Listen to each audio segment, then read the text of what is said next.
From this to this. Hello mga amiga! Another bottle for today's video. So ito na nga, nakabili ako nitong hitless curling rod. So i-divide nyo lang into 2 to 3 sections ang hair nyo, depending on how tight or loose you want your curls. So ayan, tulad ng ginagawa ko. So inuna ko muna itong sa front. And dito naman sa kabilang side.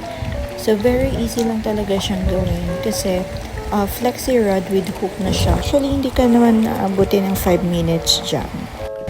Very flexible din talaga siya.